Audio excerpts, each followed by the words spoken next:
చెప్పండి. మీరు చెప్పండి. అంటే జీవన్ రెడ్డికి ఇప్పుడు అంటే ఒకప్పుడు ఇటు కరీంనగర్ జిల్లాతో పాటుగా తెలంగాణ లోపల కూడా జీవన్ రెడ్డి అత్యంత సీనియర్ లీడర్. ఇవాళ జీవన్ రెడ్డి పార్టీ మారడానికి గల పరిస్థితులు ఏమై ఉంటాయి అనుకుంటున్నారు? ఎందుకు ఈ నిర్ణయం తీసుకోవాలి? మాకు తెలిసిన విషయం ఏంటిదంటే పేపర్లలో వస్తున్నాయి, టీవీలలో చూస్తున్న విషయాలు ఏంటిదంటే వేరే పార్టీలకు గెలిచి ఈ పార్టీలకు వచ్చిన ఎమ్మెల్యే ద్వారా ఇక్కడ తనకు గౌరవం లేకుండా పోయింది.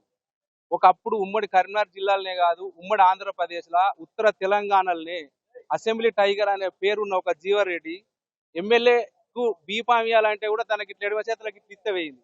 అటువంటిది జైత్యాల్లో ఒక కౌన్సిలర్ బీఫామ్ ఇవ్వాలంటే తను అడుక్కునే పరిస్థితికి వచ్చింది. ఇంత పెద్ద నాయకునికి ఒక కౌన్సిలర్ బీఫామ్ అడుక్కునే పరిస్థితి వచ్చిందంటే తను ఎంత ఆవేదన పడాలి? దానికి కారకులు ఎవరు? తన విలువ అనేది ఇప్పుడు తెలుస్తుంది. ఢిల్లీ జైత్యాలకు వస్తుందంటే తన విలువ అనేది ఇప్పుడు అర్థమవుతుంది ఒక్కొక్కరికి. ఏ నాయకుడు అయినా కొంచెం అసమ్మతి ఉంటే గాంధీ భవన్కో పార్టీ ఆఫీస్కో అని రమ్మని చెప్తారు. కానీ పార్టీ ప్రెసిడెంటే ఇక్కడికి వచ్చిందంటే తన క్యాడరు, తన బలము ఏమవుతుంది, తనని ఎందుకో ముట్టుకుంటీవిరా అనే పరిస్థితి రేపటి నుంచి చాలా అవుతుంది. అంటే జీవన్ రెడ్డితో పూర్తిగా కాంగ్రెస్ పార్టీ లోపల చాలా పరిస్థితులు మార్పులు వస్తాయి అనుకుంటున్నారా? కంపల్సరీ వస్తాయి. ఉదాహరణనే మన ముందు మీరు సీనియర్ జర్నలిస్ట్ కావచ్చు, మీకు అన్ని తెలుసు.